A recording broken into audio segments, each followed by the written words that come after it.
تو اس کا ترجمہ بالاتفاق ہمارے میڈیا نے یہ کیا کہ امریکہ نے ہاتھ کھڑے کر دیے، وہ اس تنازع سے اس نے خود کو الگ کر لیا۔ یہ بڑا ہی بچگانہ قسم کا تبصرہ تھا اور بڑا ہی ایک غیر ذمہ دارانہ نتیجہ نکالا گیا۔ حقیقت میں اس پیغام کا مطلب واضح ہے اور اس کے دو مطلب ہیں۔ ایک تو صدر ٹرمپ نے بھارت کو یہ بتا دیا کہ میں تمہاری مدد کرنے والا نہیں ہوں، اور نریندر مودی کو امید تھی کہ دہشت گردی کے بارے میں امریکہ بڑا حساس ہے، تو یہ جو واقعہ ہوا ہے، چاہے یہ فالس فلیگ آپریشن اس کو کہہ لیں یا جو بھی ڈرامہ اس کو کہہ لیں، مودی کو امید تھی اور بھارت سرکار کو امید تھی کہ امریکہ اس مسئلے میں سینسٹیو ہے اور وہ پاکستان کے خلاف کارروائی کی اجازت دے گا، ہمیں کوئی ہتھیار بھی دے گا، لیکن ایسا نہیں ہوا۔ جیسا کہ میں نے کل اپنے بلاگ میں کہا کہ دنیا بھارت کا یہ موقف ماننے میں تأمل کر رہی ہے کہ حملے کے پیچھے پاکستان ہے، اور امریکہ بھی ان میں شامل ہے۔ امریکہ نے یہ بات نہیں مانی کہ ذمہ دار پاکستان ہے۔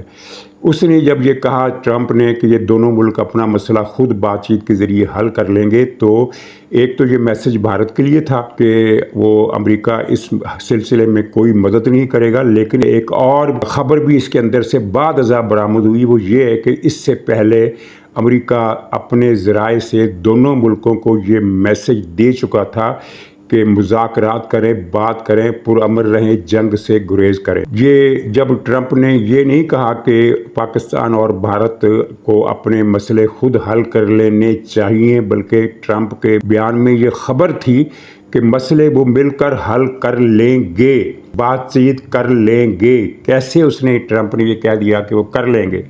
اس کا مطلب یہ ہے کہ ٹرمپ نے یہ بات کہنے سے پہلے دونوں ملکوں کو ایک میسج پہنچا دیا تھا، اور اس بات سے بھارت کا حوصلہ پست ہوا۔ بھارت کا غرور ٹوٹا، مودی کا غرور ٹوٹا۔ اس کی کچھ اندرونی وجوہات بھی تھی۔ اندرونی وجوہات میں ایک تو اندر سے مخالفت ہوئی۔ بھارتی میڈیا پر مت جائیے، بھارتی میڈیا کنٹرولڈ ہے۔ جس طرح پاکستان میں عمران خان کے دور میں میڈیا پر کنٹرول تھا، اسی طرح مودی نے بھارت میں برسر اقتدار آنے کے بعد مسلسل وہاں میڈیا سے اپنے مخالفوں کو نکالا، اور بی جے پی کے حامی کٹر پنتھی قسم کے جرنلز جو تھے ان کو ٹی وی چینلز پر بٹھایا۔ وہاں یک طرفہ تصویر پیش ہو گئی ہے۔ اسی لیے بھارت کے الیکٹرانک میڈیا کو بھارت کے لوگوں نے گودی میڈیا کہا ہوا ہے، یعنی مودی کا جو ردیف ہے وہی گودی کا ردیف ہے۔ تو جس طرح پاکستان میں ہم لے پالک کہتے ہیں، انہوں نے وہاں گودی کا لفظ ایجاد کیا ہے مودی کے نام کے وزن پر۔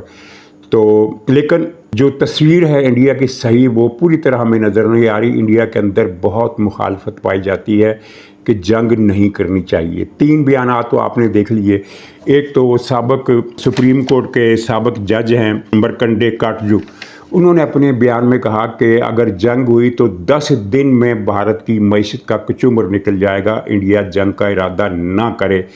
اور انڈیا کو پتہ ہے کہ صرف معیشت کا کچومر نہیں نکلے گا، بلکہ انڈیا کی بہت ساری حساس فوجی تنصیبات اور بہت وائٹل قسم کی فوجی تنصیبات بھی تباہ ہو جائیں گی، کیونکہ اس کو یہ رپورٹ مل گئی ہے کہ پاکستانی فوج نے ان سب کو، ان تنصیبات کو، ایک لسٹ ہے کہ جن تنصیبات کو پاکستان نے نشانے پر لیا ہوا ہے کہ اگر انڈیا نے حملہ کیا اور اس کے بعد کچھ ریڈ لائن عبور کی تو یہ تنصیبات ہم اڑا دیں گے جو ہماری ویسینٹی میں آتی ہیں۔ دور مار میزائل کے حوالے سے تو خیر بھارت کا اب کوئی بھی حصہ ایسا نہیں ہے جہاں پاکستانی فوج مار نہ کر سکے، لیکن میزائل بہرحال، دور مار میزائل بہرحال اتنی زیادہ تعداد میں تو نہیں چلائے جا سکتے۔ جو علاقہ قریب ہوتا ہے اس کو راکٹوں کی بچھاڑ سے یا ڈرون طیاروں کی بچھاڑ سے تباہ کیا جا سکتا ہے، وہ زیادہ آسان اور فیزیبل ہے۔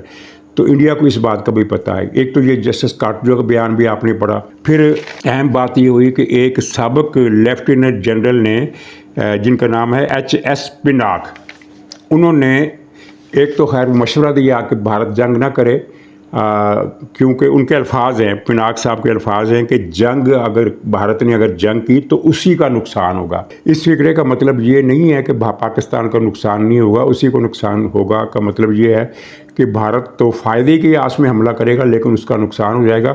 اور دوسری بہت اہم بات اس نے جو کی، جو میں نے بھی اپنے کل بلاگ میں کی، کہ پاکستان کو میزائل، ڈرون اور جہازوں کی نشانہ بازی کے معاملات میں جو ٹیکنالوجی ہے، اس حوالے سے پاکستان کو بھارت پر بہت زیادہ برتری حاصل ہے۔ تو اس بات کی تصدیق کی پناک صاحب کے الفاظ ہیں کہ انڈیا پاکستان پر محفوظ فضائی حملہ نہیں کر سکتا۔ محفوظ حملے سے مراد یہ ہے کہ ایسا حملہ جو آپ کر کے آ جائیں خیر خیریت سے، حملہ بھی کامیاب ہو جائے، مطلب یہ ہے کہ حملہ ناکام ہوگا، کیونکہ بھارت کو پاکستان پر ٹیکنالوجی کی برتری حاصل نہیں ہے، یہ اس کا اعتراف ہے، اور یہ کسی بھی بھارتی فوجی افسر کا یا کسی بھی بھارتی ذمہ دار عہدے پر فائز رہنے والے شخص کا پہلا اعتراف ہے۔ اس سے پہلے اس طرح کا اعتراف بھارت میں کسی نے نہیں کیا۔ اور پھر ایک اور اہم بات ہوئی، جنوبی انڈیا کا ایک بہت اہم صوبہ ہے کرناٹکا۔ شاید آپ نے کبھی کرناٹکا کی مغنیاؤں کے بارے میں سنا ہو، وہاں بہت مشہور گلوکارائیں ہوا کرتی تھی پاکستان اور انڈیا کی تقسیم کے زمانے میں، جیسے کہ امیر بائی کرناٹکی۔ تو یہ کرناٹک کا پرانا نام میسور ہے، جہاں سے ٹیپو سلطان نے ان انگریزوں کے خلاف مزاحمت کا علم بلند کیا تھا۔ تو یہ میسور بہت اہم صوبہ ہے، انہوں نے نام بدل دیا، اس کا نام کرناٹکا کر دیا۔ یہاں بنگلور جیسا انٹرنیشنل اہمیت کا آئی ٹی کے حوالے سے انڈیا کا سب سے بڑا جو ہب ہے وہ بنگلور ہے، جس کا انہوں نے نام اب بنگلورو کر دیا ہے۔ پہلے اس کا نام بنگلور تھا، اب اس کا نام کر دیا بنگلورو۔ اس کے علاوہ منگلور ہے، اس کے علاوہ نیلور ہے، 3-4 بڑے اہم شہر جو ہے وہ اس صوبے میں ہیں۔ تو اس کے وزیر اعلیٰ، ان کا نام ہے ستھا رامیا، ان کا نام ہے۔ تو رامیا صاحب نے کہا کہ بھارت پاکستان پر حملے سے باز رہے، نقصان اٹھائے گا۔ یہ بھارت کی ہسٹری میں کوئی مثال نہیں ملتی کہ کسی صوبے کے چیف منسٹر نے، سٹنگ چیف منسٹر نے اپنی حکومت کو مشورہ دیا ہو کہ وہ جنگ نہ کرے، نقصان اٹھائے گا۔ تو اس پر وہاں بی جے پی کے لوگوں نے اس کے خلاف مظاہرے بھی کیے ہیں۔ اچھا، یہاں ضمنی طور پر میں بتا دوں کہ بی جے پی کے جنگ باز جنگ کا مطالبہ کر رہے ہیں، اس لیے کہ بی جے پی کے جو گڑھ ہیں وہ بارڈر سے دور ہیں۔ پنجاب میں ان کا کوئی اثر نہیں ہے اس طرح، اور راجستھان میں بھی وہ بہت کم ہے۔ گجرات سندھ سے لگتا بارڈر، لیکن وہ بیچ میں رن آف کچھ ہے۔ تو بی جے پی کے لوگ جو زیادہ تر بیٹھے ہیں وہ یو پی میں ہیں، وہ اتراکھنڈ میں ہیں، وہ سی پی میں ہیں، وہ چھتیس گڑھ میں ہیں، جو بارڈر سے بہت دور علاقے ہیں، وہاں ان کا گڑھ ہے اور وہاں ان کا زیادہ زور ہے۔ تو ظاہر ہے ایک ایسے علاقے میں جو محفوظ سمجھا جاتا ہو، جہاں ان کو یہ یقین ہو کہ یہاں پر تو بم نہیں گرے گا، تو وہاں بیٹھ کر وہ بڑکے لگا رہے ہیں اور پاکستان پر جنگ کرنے کے مطالبے کر رہے ہیں، اپیلیں کر رہے ہیں، ان لوگوں کو تیار ہو رہے ہیں۔ لیکن انڈیا کی ہسٹری میں پہلی بار ایسا ہوا ہے کہ وہاں رائے عامہ جنگ کے بارے میں ڈیوائیڈ ہو گئی ہے۔ اس سے پہلے جس طرح پاکستان پورے کا پورا بھارتی اگریشن کے مقابلے میں متحد ہوتا ہے، اسی طرح بھارت کے عوام بھی ماضی کی دونوں جنگوں میں وہ اپنی حکومت کے ساتھ تھے، لیکن اس مرتبہ ڈویژن نظر آ رہی ہے، جرنلسٹوں میں بھی، ججوں میں بھی، حاضر سروس نوکر شاہی میں بھی، ریٹائرڈ افسروں میں بھی، دانشور طبقے میں بھی، میڈیا میں جو اختلافی باتیں ہیں وہ زیادہ تر اخبارات میں لکھی جا رہی ہیں، ٹی وی پر نہیں آنے دی جا رہی، کیونکہ ٹی وی پر تو بی جے پی کا مکمل کنٹرول ہے۔ جس طرح پاکستان میں ہم نے دیکھا کہ عمران خان کے زمانے میں ٹی وی پر کوئی اینٹی پی ٹی آئی آدمی آپ کو بیٹھا ہوا نظر نہیں آتا تھا۔ تو یہ بھارت کی ایک اور پہلو ہے جس کی وجہ سے پھر یہ مودی صاحب کا سر جھکا، غرور ٹوٹا اور وہ جھکنے پر آمادہ ہوا۔ ایک وجہ عالمی حالات، سعودی عرب، امریکہ کا دباؤ، چین کی طرف سے انڈائریکٹ اشارے، اور دوسرا یہ جو میں نے کل بتایا تھا کہ مودی کو پاکستان کی صلاحیتوں کا علم ہو گیا ہے کہ وہ پاکستان جواب میں کیا کرنے والا ہے۔ یہ ساری تفصیلات اگر ہمیں چھن کر مل گئی ہیں تو مودی تک کیوں نہیں پہنچی ہوگی۔ اور تیسری وجہ یہ ڈویژن۔ اچھا، یہاں میں بتا دوں کہ پاکستان میں تبصرہ کرنے والے بعض اوقات ایک بہت ہی سطحی بات کر دیتے ہیں جس کا حقیقت سے تعلق نہیں ہوتا۔ مثلا یہ میں نے کئی پروگراموں میں دیکھا کہ جی وہ چین جواب میں برہما پترا کا پانی بند کر دے گا اگر انڈیا نے پاکستان کا پانی بند کیا۔ انڈیا پاکستان کا پانی بند نہیں کر سکتا، وہ الگ موضوع ہے، لیکن ان کو یہ پتہ نہیں ہے کہ برہما پترا کے پانی کی اہمیت کیا ہے۔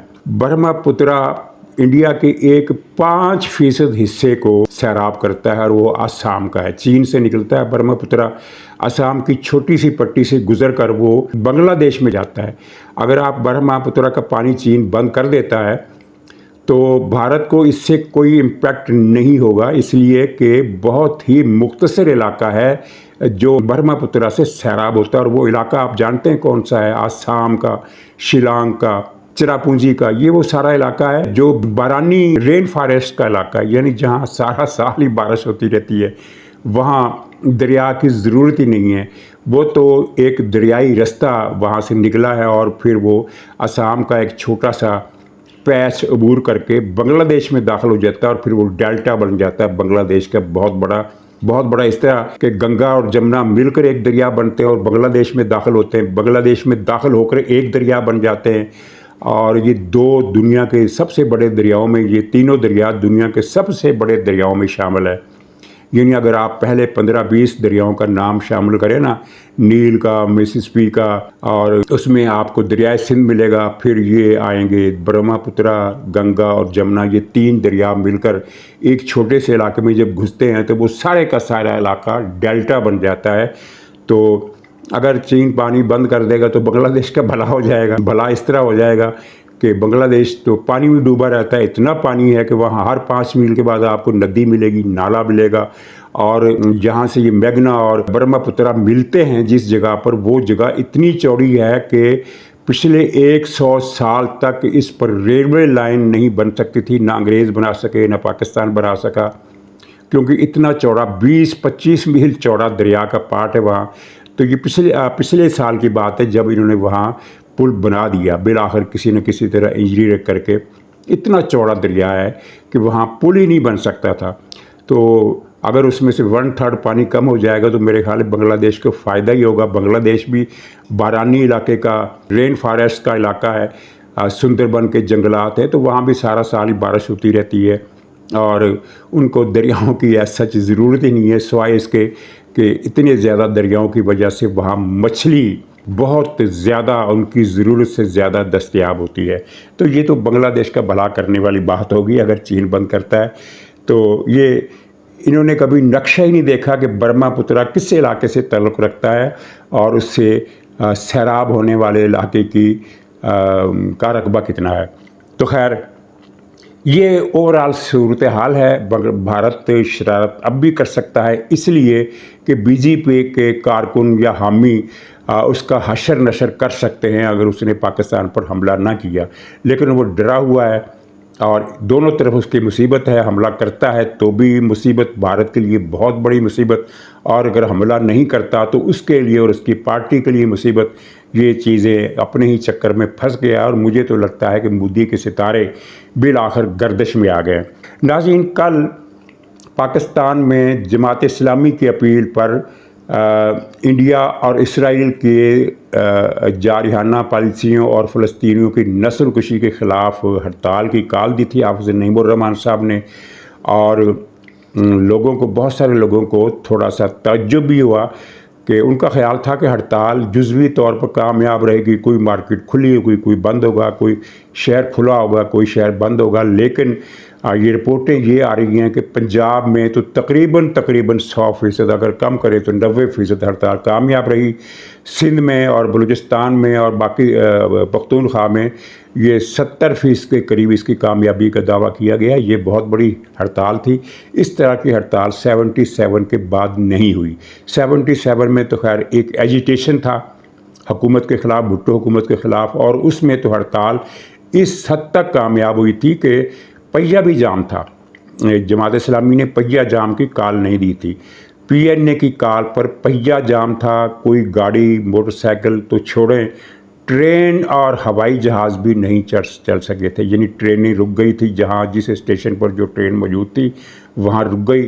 اس دن پاکستان میں ٹرینیں نہیں چلیں، اور ایئرپورٹ پر پہیہ جام میں جہاز بھی شامل ہو گئے، اس لیے کہ جہاز جب اڑتا ہے تو پہیوں پر دوڑتا ہے، تو اس روز جہاز بھی نہیں اڑے، اس کی مثال۔ لیکن شٹر ڈاؤن کی حد تک یہ جو ہڑتال تھی، یہ اس نے اس 77 والی ہڑتال کی یاد دہانی کرا دی ہے، اور یہ ایک میسج ظاہر ہے، امریکہ تک بھی گیا کہ پاکستان کے عوام کی کتنی بڑی اکثریت اسرائیل کے خلاف ہے۔ امریکہ تک تو یہی میسج جائے گا نا، امریکہ کو بھارت کے حوالے سے تو کوئی میسج کی ضرورت نہیں، اسے پتہ ہے کہ پاکستان اور بھارت میں بہت دشمنی ہے۔ لیکن جہاں آپ دیکھیے کہ پی ٹی آئی تو اپنے صوبے میں ہڑتال نہیں کرا سکتے، جس صوبے میں اس کی حکومت ہے وہ کال دے کر دیکھ لے، ہڑتال نہیں ہوگی، کسی بھی شہر میں ہڑتال نہیں ہوگی، ہو سکتا ہے سبابی میں ہڑتال ہو جائے، باقی کسی علاقے میں وہ ہڑتال کرانے کی پوزیشن میں بھی نہیں ہے۔ تو تحریک انصاف ہی کے زمانے سے کے حوالے سے آخری پوائنٹ یہ ہے کہ یہ انہوں نے ایک فضا بنا رکھی ہے کہ عمران خان تو کارکنوں کے لیے مانگ رہا ہے، اپنے لیے تو وہ کچھ بھی نہیں مانگ رہا، وہ تو درویش ہے، اس دور کا حسن بصری ہے نعوذ باللہ، اور پتہ نہیں کیا ہے اس دور کا۔ تو لیکن اس نے جو چیف جسٹس اسلام آباد ہائی کورٹ اور چیف جسٹس سپریم کورٹ کے نام جو خط لکھا ہے، اس کا باقی متن پڑھنے کی ضرورت نہیں ہے، ایک ہی فکرہ کافی ہے کہ آپ کو چاہیے کہ آپ میرے زخموں پر مرہم رکھیں اور مجھے ریلیف دیں۔ تو زخموں پر مرہم رکھنے کا کیا مطلب ہے؟ کیا وہ ڈیٹول کی بوتل مانگ رہا ہے یا پولٹس کا پیکٹ مانگ رہا ہے؟ زخموں پر مرہم رکھنے کا مطلب ہی یہ ہے کہ مجھے ریلیف دیں، مجھے رہا کریں، اگر رہا نہیں کر سکتے تو مجھے بنی گالہ میں شفٹ کر دیں، اگر بنی گالہ میں بھی شفٹ نہیں کر سکتے تو کچھ اور رعایتیں دے دیں، لیکن یہ ہے کہ بنیادی نقطہ یہی ہے کہ خدا کا واسطہ ہے مجھے رہا کرو، میں مر گیا، میرا بیڑا غرق ہو گیا۔ وہ کیا کہتے ہیں کہ نکی جی جنجڑی تے دکھ ہزار، اس طرح کا مسئلہ۔ اس خط سے اس کی فریاد ٹپک رہی ہے، اس کا رونا ٹپک رہا ہے، یہ پتہ چل رہا ہے کہ وہ کہہ رہا ہے کہ میری بس ہو گئی، خدا کے واسطے مجھ پر رحم کرو۔ تو یہ ہے جناب عمران خان کی اصلیت۔ اور چلتے چلتے ایک لعنت بھیجنا چاہتا ہوں عارف علوی پر، جس نے اپنے وضاحتی بیان میں اس نے یہ کہا ہے کہ میرے فکروں کا مطلب غلط نکالا گیا۔ وہ اس کا فکرہ تو بالکل واضح الفاظ میں تھا اور سیاق و سباق بھی لوگوں نے پورا سن لیا، جس میں وہ کہہ رہا ہے کہ عمران خان انبیاء سے بھی زیادہ افضل ہے۔ تو اس میں کیا توڑا گیا، کیا مروڑا گیا اور کون سا سیاق و سباق تھا، بکواس کرتا ہے۔ اور اس کی بدبختی دیکھیے کہ اس کو چاہیے تھا کہ وہ اپنے الفاظ واپس لیتا اور معافی مانگتا، لیکن اس نے اپنے الفاظ واپس نہیں لیے، اپنے الفاظ پر وہ قائم ہے، صرف یہ کہہ رہا ہے کہ اگر کسی کو اس سے تکلیف پہنچی تو میں معذرت چاہتا ہوں، یعنی جس کو تکلیف پہنچی تو تکلیف کی معذرت چاہتا ہوں۔ جو بکواس بکی اس بدبخت نے، ان کو واپس لینے کے لیے وہ تیار نہیں ہے۔ تو ناظرین، یہ ہے وہ لوگ جو سوچ سمجھ کر اللہ اور اس کے رسول کی شان میں گستاخی کرتے ہیں اور اپنے اندر چھپی ہوئی فری میسن کو بے نقاب کرتے ہیں۔ تو اجازت دیجیے، انشاءاللہ اگلے بلاگ میں ملاقات ہوگی، تب تک کے لیے خدا حافظ۔